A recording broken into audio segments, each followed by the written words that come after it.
Now, don't get me wrong. I am satisfied with everything that I received with this third season. But despite that, I kind of wish it was just a movie. They could have just made it a movie, just put it all together and just make it one big movie. 'Cause it didn't really feel like a third season. It just felt like a continuation of season two. That's all it really was. And not only that, they didn't have the energy to muster up a third opening. Like, if it's going to be season three, make it feel like it's going to be a third season. Instead of just, oh, we couldn't finish up the production on time, so therefore we had to finish the remaining episodes another later time. And that's understandable. This isn't the first time it happened. There are tons of anime out there where it was going on for a season, and then they had to stop and finish the rest of the episode some other time. 86 is the recent anime to do it. God Eater did it too as well. There have been tons of times where anime had to finish up because of production issues. I don't know if it's production issues. Either way, they need to call it a third season. They could just say it's just a continuation of season two because that's all it really is. The opening is still the same, for God's sakes. The plot hasn't changed that dramatically where it needed to be called a third season or a final season. It's just a continuation of season two. That's all it is. Because, when season one ended and then season two began, that's where you feel like, yeah, this is a split between seasons one and two. You can understand that. This one, not so much. They could have, say, just turn it into a movie or something, and that would matter. It just felt like I was just watching one big movie, a continuation from season two. It felt like a movie, so it could have been a movie in a way, because, 4 episodes together pretty much makes an average anime movie these days. So why not? Either besides that fact, I enjoyed it. I liked it. Um, I hate how they did. They just dropped all the episodes on the same day. I heard rumors about that. I was hoping they won't be true, but they were true. And I like, why did they drop all the episodes? I really wanted to save this. I wanted this to be my Sunday anime, you know, for me to review, even if it was just 4 episodes. I at least would enjoy those 4 weeks with this anime. But unfortunately, we don't get to have that. So I had to sit here this morning and watch all the episodes. Not to mention, I also woke up late too, so there's that. Now, let's just get on with the episodes.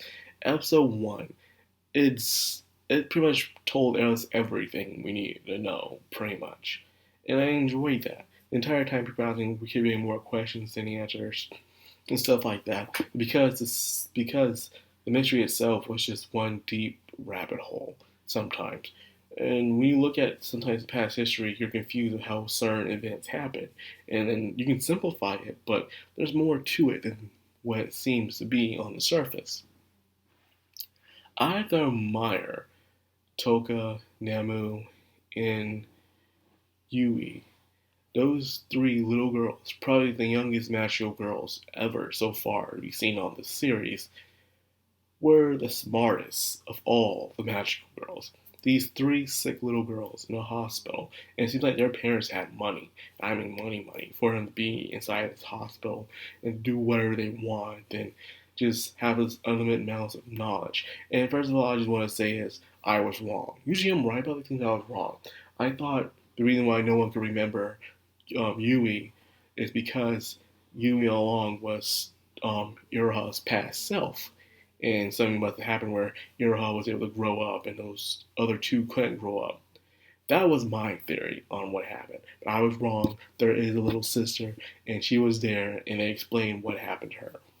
And they did in a very good, well detailed manner that I respect. First of all, I liked how, it explained why Iroha becomes the magical girl to help Yui, who was on the verge of death, to keep her alive. The thing about these wishes is that they always come with a payback, an irony to the wish. Pretty much like the genie in the bottle or the monkey's palm, where when you make the wish and you do get granted, but you lose something in return for that wish.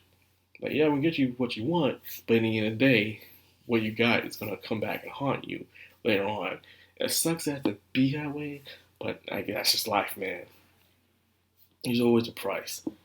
But I thought their servitude, just being magical girls, should have been enough, if you ask me.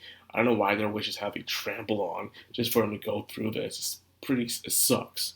But I guess that's just life in a way, you know. It just takes and takes from us. Well, anyways, the three girls found out about this, and on the other side, there's also another sick girl named you know her, Elena Gray, the artist, one of my favorites in the series because I always enjoy the artists for how crazy they are. Was also secretly discovering everything, but not to the detail as the others. She was the one that got to simplify the layman's version of what's going on. So the three girls, before even making their wish, were just doing research. I don't like this. Where Madoka was like, gee, I don't know if I should become a magical girl, just deciding whether or not to the last moment. And the others just make the wish immediately. These three girls, like, let's research this first, see what's going on. These three girls, of all the magical girls in the world, these three little girls are like, nah, we gotta do some research, man. They're like lawyers, man. Like, they just look up the causes, the effects, the pros, the cons, the dotted lines, all that stuff. We gotta look at everything and see what's going on. And they discovered, before they became magical girls, what was going on with them, the system and everything. And I was like, wow, just wow.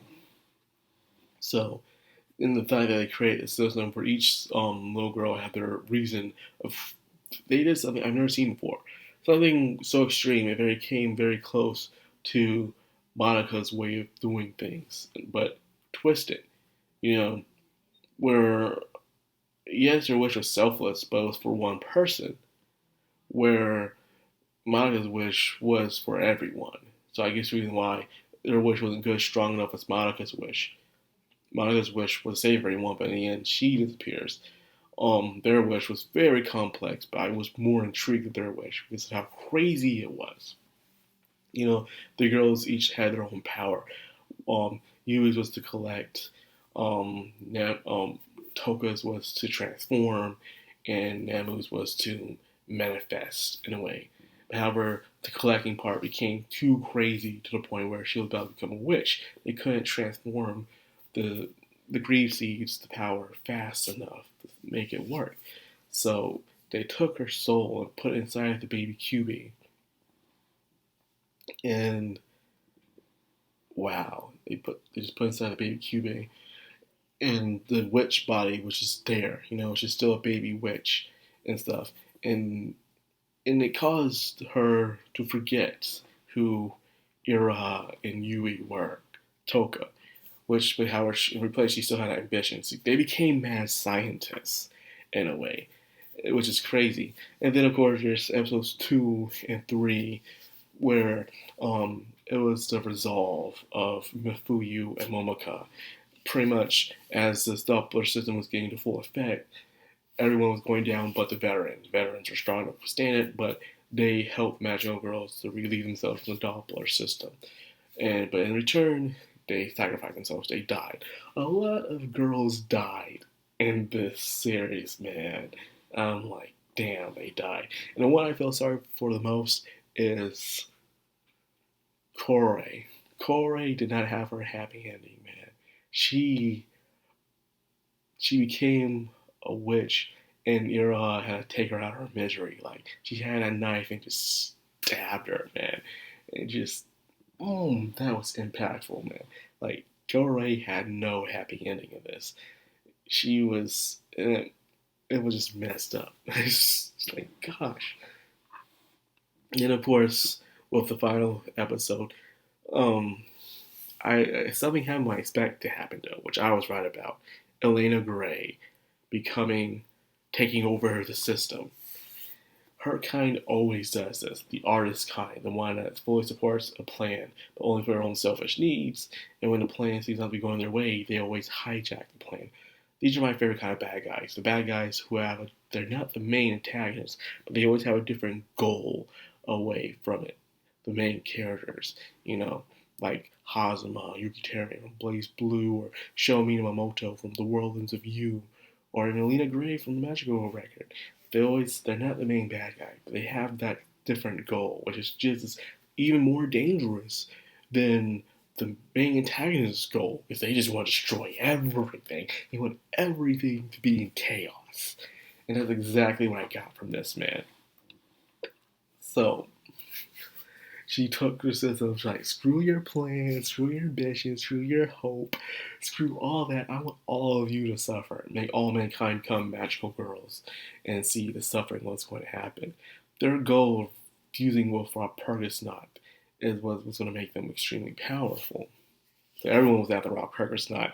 It's sad because the main crew from the original series just want Webcomic just to go away. That's all they want. But it wasn't going to happen. So you know what happens with them, which I can't wait for the Webcomic mystery. But anyways, they suffer more sacrifices. Toko and Nemu also sacrificed themselves, and they took down Elena Gray finally, and everything kind of went back to normal. They found a way to find hope within each other, but however, as the same time, they were talking about a girl in a dress saved them as they were in danger. So could that be Madoka? Could it be that Madoka's wish came to effect? So now she's going around and saving all the magical girls before they become witches. So now they're able to become magical girls with that peace of mind within them. I'm not completely sure, but either way, this was good. Now I just have to wait for the English dub to second, third season, and I'll just marathon it when I do my magical girl marathon. That's why I do that, every now and then. I pick a couple of series, the magical girl series, and I just marathon them, man. Just watch them. It's pretty cool. Anyways, this series was great. It had a lot of philosophical moments, which I love by philosophy, showing how each different time periods had their viewpoints on justice. Some viewpoints in a time of peace was to protect the weak, and it will show you that side of justice, to be strong to protect the weak, while in other times, of harsh times, where the strong must push out the weak and embrace the strength, become strong in order to survive this coming crisis. So each time shows where the weak were allowed to live and the weak were allowed to die, determined on the time period. In the time period that they're in right now, it seems like even though they're fighting for the weak, it felt like the weak were destined to die because of what was going on. So some of the girls found their closure, some didn't find a closure, which I kind of respect that. Show that not everyone had their happy ending in this, and that's the reality that we all live in. Not everyone has their happy ending, and some things were left up to mystery. But either way, it was held down in the records. That's what we call it, the magical record. Something that will not be remembered, but only one person will probably remember it. So yeah, that was the end. I actually enjoy this better than the original series. I know that's blasphemy, but I can't help it. This was better than the original series. It had a ton of characters. It had a ground foundation of world building. We had to see a lot more magical girls and their perspective on things. A crazy systematic plan that went against Kyubeis. It was all nuts. And now that I have the magical girl era over there, it actually shows how the baby Kyubei was, it was Yui the entire time, which is crazy. But yeah, man, this was a good series, Now all we gotta do is wait for the last Madoka Magica movie, which is Webcomic. And I'll be honest with you, I want to see Webcomic origin story. They have been such a crucial part of the series and both stories. So it'll be nice to see what is this character on about. What made them become the strongest witch of all time? I am curious about that. And it caused so much misery to the point where Hamura had to kept going back and forth to time just to find a way to stop this thing. Like, damn, all prep time, she could not stop raw progress not. Must mean she must have been one powerful witch. It had to take something up to the scale of a god in order to stop raw progress not, which is the power that Madoka gained in the end. So I am curious about that. Who knows when that movie's coming, but now that they're done with this, and Studio Shaft is still working on other things, we'll have to wait and see. I know Studio Shaft is working on the Ruby, so we'll see when we have time to work on the Madoka movie. Time will tell. Now, to review the next thing, Black Rock Shooter. So I'll see you guys in the next video coming right up. So I hope you enjoyed the video. What do you expect of Madoka Magical Record? Was it good? Was it fantastic? Disappointment? Let me know. Like, comment, subscribe, and of course, hit that bell icon. This has been Macron on Anime, signing out.